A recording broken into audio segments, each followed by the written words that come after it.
여러분 인스타에 보면 여러 가지 기사들이 많이 나와요. 대표적으로 나오는 기사, 그 인스타 그 이름이 뭐죠? 그 기사만 나오는 인사이트라는 뉴스 혹시 팔로우하고 보시나요? 저는 팔로우하고 보는데요.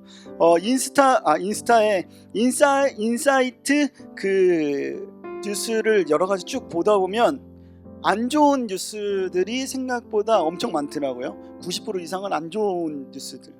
그리고 나머지 따뜻한 뉴스는 한 5% 정도. 나머지는 뭐 연애 뭐 이런 것들도 많이 있죠. 그 기사를 유심히 찾아보니까 이런 게 좀 몇 개가 나왔어요. 정말 따뜻한 기사예요. 여러분 혹시 신신예식장이라고 들어보셨나요? 신신예식장? 신신예식장이라고요. 55년간 무료로 결혼식을 해주는 그 할아버지 육취지도 나왔죠.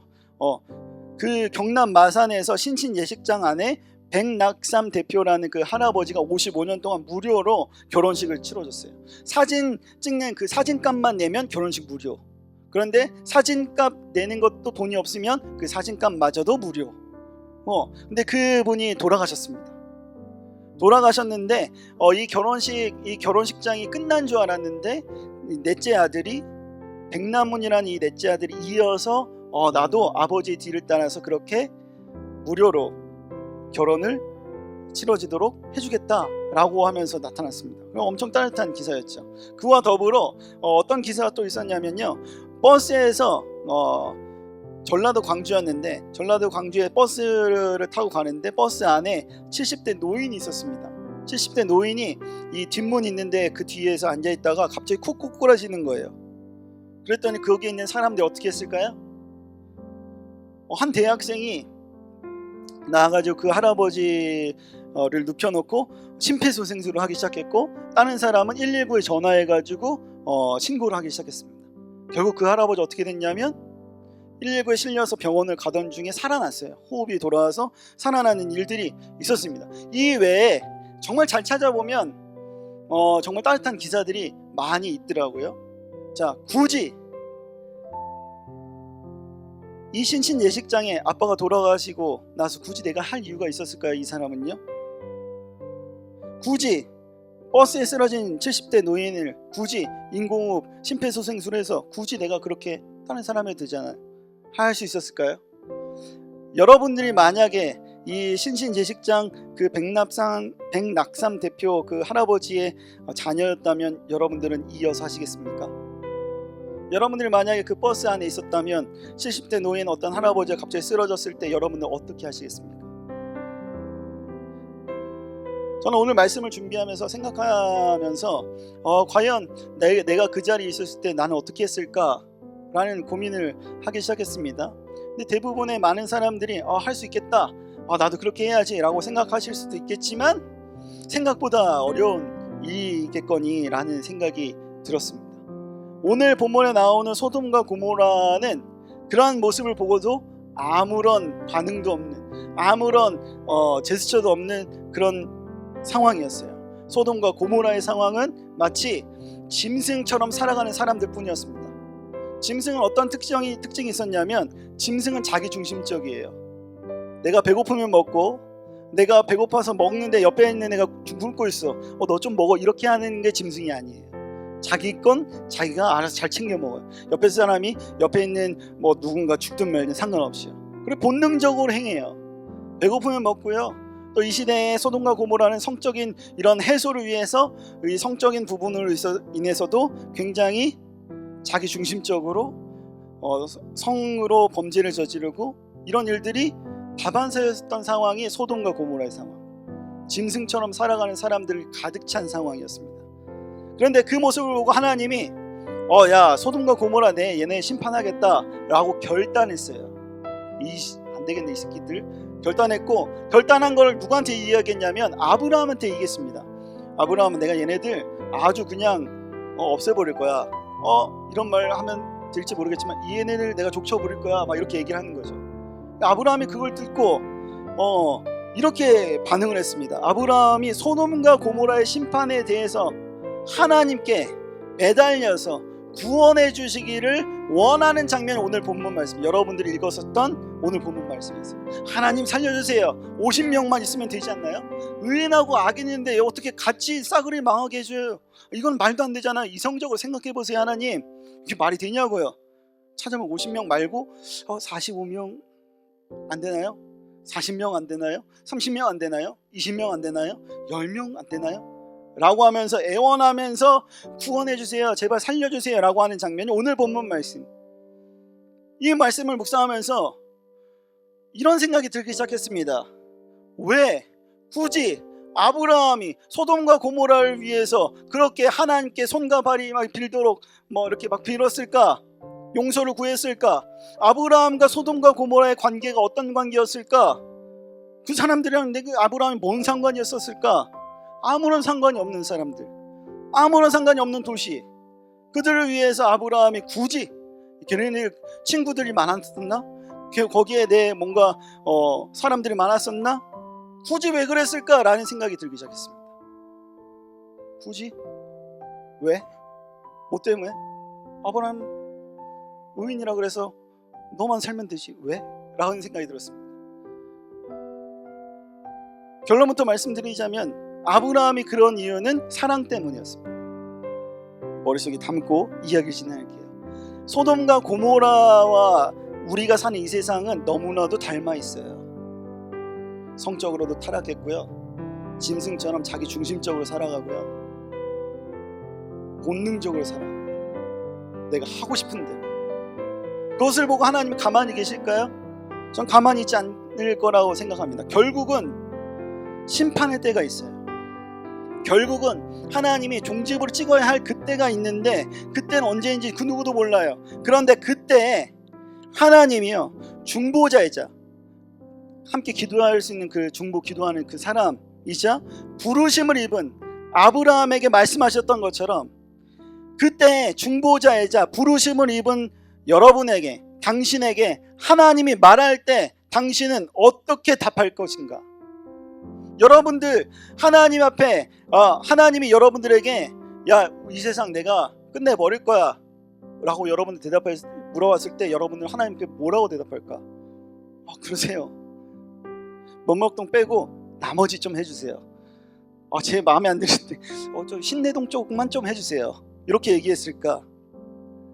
왜 우리는 아브라함처럼 말하기를 주저하며 살아가고 있는가?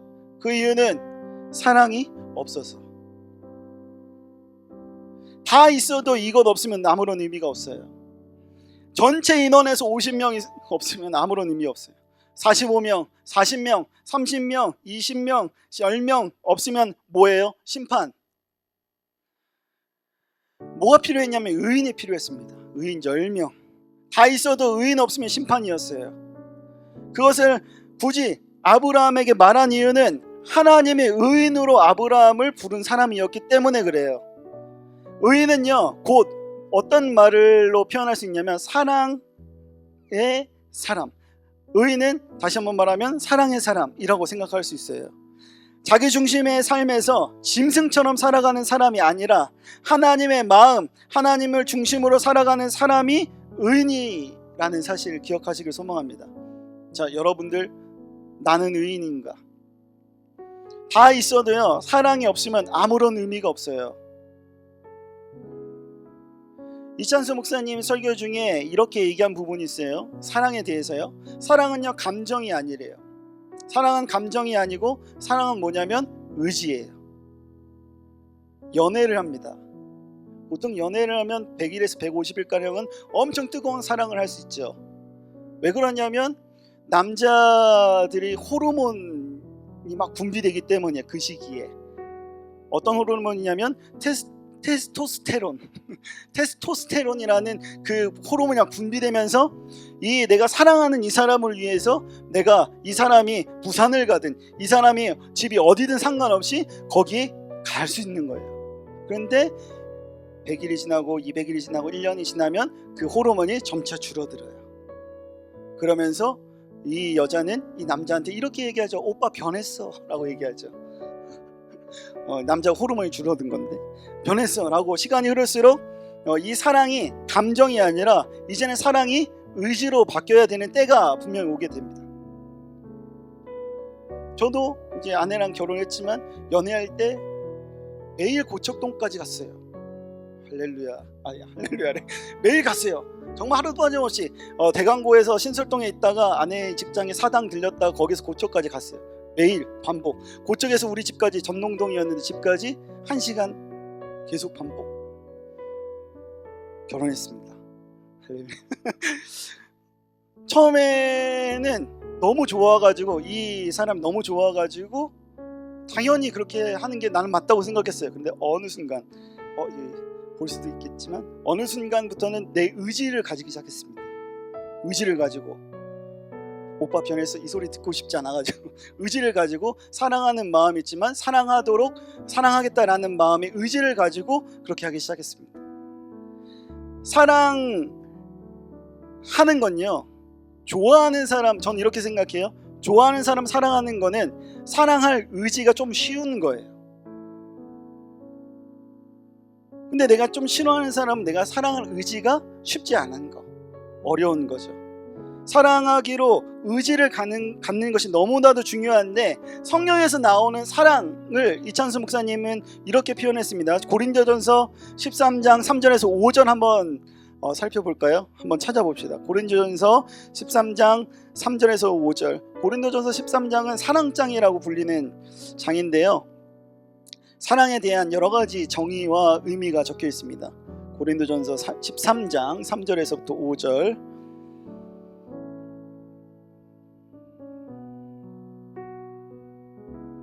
찾으셨나요? 좋습니다. 우리 함께 한 목소리로 읽도록 하겠습니다. 시작. 내가 내게 있는 모든 것을 구제하고 또 내 몸을 불사르게 내줄지라도 사랑이 없으면 내게 아무 유익이 없느니라. 사랑은 오래 참고, 사랑은 온유하며 시기하지 아니하며, 사랑은 자랑하지 아니하며 교만하지 아니하며 무례히 행하지 아니하며 자기의 유익을 구하지 아니하며 성내지 아니하며 악한 것을 생각하지 아니하며. 여러 가지 쭉쭉쭉 나오는데 요 부분만 가지고 이 목사님이 이렇게 설교했더라고요. 어떤 부분이냐면, 사랑은 자기 유익을 구하지 아니하며. 성경에서 사랑을 여러 가지 표현하는데, 사랑은요 자기의 유익을 구하지 않는 거래요. 아브라함이 지금 자신과 아무런 상관없는 소돔과 고모라의 사람들을 살리기 위해서 그렇게 하나님께 매달린 이유는, 그리고 하나님 심판하겠다 결심한 것을 말하지 않아도 되는데 굳이 아브라함에게 말을 한 이유는, 아브라함이 의인 곧 사랑의 사람, 하나님의 사랑을 알고 그 마음으로 이웃 사랑하기로 다짐하기로 의지했었던 그 사람이었기 때문에 아브라함에게 말하는 거예요. 하나님이 지금 당신에게, 여러분에게 어려운 이웃을 보게 한 이유는, 하나님이 지금 당신에게 어려운 교회의 상황을 보게 하는 이유는, 하나님이 지금 당신에게 우리 청년부의 모습을 보게 하는 이유는, 하나님이 당신에게 지금 여러분들 살고 있는 그 지역, 직장, 학교에서 어려움을 내가 보게 하신 이유는, 당신이 의인으로 사랑의 사람으로 사랑하기로 의지를 가지고 선택해서 하나님께 살려달라고 간구하라는 하나님의 뜻이에요. 더불어서 굳이 우리가 교회에 오는 이유는, 굳이 여러분들이 속해 있는 학교에서, 여러분들이 속해 있는 직장에서 참고 사랑하기로 하는 이유는 무엇인가요? 우리가 나가서 야외 예배를 드리는 이유는 뭔가요? 굳이 우리가 우리에게 주어진 시간을 소비하면서 하나님을 하는 이유는 뭘까요? 굳이 우리가 내 월차 내 연차 써가면서 수련회를 하는 이유는 뭘까요? 굳이 우리가 내 돈 써가면서 패먼들이나 아이들, 청년들을 먹이는 이유는 뭘까요? 굳이 우리가 우리 성질을 참아가면서 그들의 이야기를 듣고 공감하려고 애쓰는 이유는 뭘까요? 굳이 우리가 섬기는 이유는 뭘까요? 전혀 자신과 상관없지만 굳이 아브라함이 하나님께 매달리면서 살려달라고 애원했었던 이유를 기억하세요. 사랑은 의지라고 했어요. 사랑하기로 다짐했어요. 우리는 본래 사랑할 수 없는 존재거든요. 내 의지로. 결국 짐승같이 나 중심으로 살고 본능에 따라 살아갈 존재인데, 이러한 우리는 결국 심판받을 것인데, 소돔과 고모라 같은 내 모습 가운데 아브라함이 하나님 앞에 굳이 애원하고 매달렸던 것처럼 예수님은 굳이 여러분들 위해 십자가에 매달렸어요. 우리가 사랑을 하고자 의지를 가져야 할 이유가 생기려면요, 하나님의 사랑을 우리는 알아야 되고 하나님의 사랑 우리가 경험해야지 사랑하기 의지를 가질 수 있어요. 그래야 사랑할 의지가 생기기 시작해요. 혹 여러분들 마음 가운데 내가 누군가를 사랑하지 못하는 그런 마음이 생긴다면 하나님을 사랑하는 마음, 하나님 내가 사랑하기로 다짐하고 의지를 가지겠습니다 하는 그런 강구의 기도를 할 필요가 있어요. 당신이 지금 하나님의 일을 하고자 할 때 굳이 라는 마음이 생긴다면 하나님의 사랑을 간구하세요. 하나님의 사랑을 알게 해달라고 기도하세요. 하나님의 사랑으로 의지를 가지고 그 마음으로 이웃을 사랑하게 해달라고 기도하세요. 굳이 예수님은 굳이 이런 나를 위해서 사랑하기로 작정하셨어요. 이제 우리도 굳이 우리 교회를 사랑하기로 작정합시다. 이제 우리도 굳이 우리 청년부를 사랑하기로 작정합시다. 이제는 굳이 우리가 우리 공동체, 내가 속한 공동체를 사랑하기로 작정합시다. 여러분들의 직장과 여러분의 학교에서도 여러분들의 공동체 내에서도 굳이 사랑하기를 작정하세요. 사랑은 감정이 아니라 의지예요. 예수님이 여러분들 감정을 위해서 감정이 좋아가지고 사랑하는 게 아니라는 거예요. 여러분 사랑하기로 다짐했고 그런 의지를 가지고 십자가에 매달려 돌아가셨어요. 그리고 소돔과 같은 우리들을 사랑하기로, 나 스스로도 사랑하기로 작정하세요. 이 사랑하기로 작정하고 의지를 가진다면 거기서 생명이 피어날 것이에요. 여러분을 통해서 다 있어도 이것 없으면 아무것도 없는 것. 결국 다 무너질 이 세상에서 여러분들 지금 무엇을 구하며 살아가고 있습니까? 여러분을 살게 하는 것은 사랑하기로 다짐하게 하는 예수 그리스도라는 사실을 기억하시길 소망해요. 예수 그리스도가 여러분들에게 어떤 사랑을 줬는지를 경험하기를 소망합니다. 우리 하나님의 사랑을 받는 우리는 이제 작정해야 돼요. 무엇을요? 사랑하기로. 하나님이 나를 굳이 사랑하기로 작정했었던 그 마음 하나님 나에게도 주시옵소서. 내가 이 공동체에서 안 좋은 모습들이 보이면 내가 그것을 위해서 기도하고 내가 헌신하기를 작정합니다. 사랑하기를 작정합니다 라고 기도하세요. 사랑하기로 작정하고 의지적으로 사랑하세요. 여러 가지로 사랑의 표현을 의지적으로 하세요. 서로를 바라보면서 비록 얘가 내 스타일이 아니고 내가 원하는 모습이 아닐지라도 인사하세요. 사랑하기로 다짐하는 거예요. 옆에 있는 옆에 있는 청년들 한번 볼까요? 사랑할 만하게 생기셨나요? 네, 작정하세요. 사랑하기로요. 하나님이 여러분을 봤을 때 와, 이렇게 표현하지 않으세요. 사랑하기로 결단하시고 작정하세요. 그럼 서로를 바라보면서 인사도 하시고 서로를 바라보면서 뭐가 부족한지, 뭐가 이 친구에게, 이 청년에게, 이 지체에게 뭐가 부족한지를 바라보았을 때 그것을 발견했다면 하나님이 여러분들에게 그걸 하라는 메시지로 여기시고 도와주세요. 굳이 그랬었던 이유는 아브라함이요, 그들을 사랑하기로 작정했었습니다. 예수님이 굳이 여러분들에게 다가와가지고 십자가에 매달려 죽으신 이유는 여러분을 사랑하기를 작정했었어요. 여러분들, 우리는 이제 굳이 사랑하게 되어야 할 의무와 책임이 있어요. 우리 공동체에서요. 저희 청년부가 서로 사랑하기를 작정하시길 간절히 소망합니다. 그래서 아까 했었던 찬양처럼 이곳에 생명샘이 솟아나고 눈물 골짜기를 지나갈 때 함께, 머지않아 멀리 있을 때 열매 맺히고 웃음소리 넘쳐나는 그 날을 꿈꾸면서 함께 손잡고 가는 우리 청년부가 되기를 소망합니다. 그 어떤 곳에서 우리를 바라보았을 때도 정말 저 청년 공동체가 하나님의 사랑이 넘치는 공동체구나 라는 사실을 여러분들 의지를 가지고 표현하는 그것을 통해서 드러내기를 소망합니다. 꽃들도 구름도 바람도 넓은 바다도 우리들도 당신도 나도 하나님을 찬양하고 사랑하는 우리가 되어지기를, 그랬을 때 하나님의 은혜를 온전히 누릴 수 있는 귀한 축복이 얻어지기를 간절히 소망합니다. 이 시간 함께 잠시 기도했으면 좋겠습니다.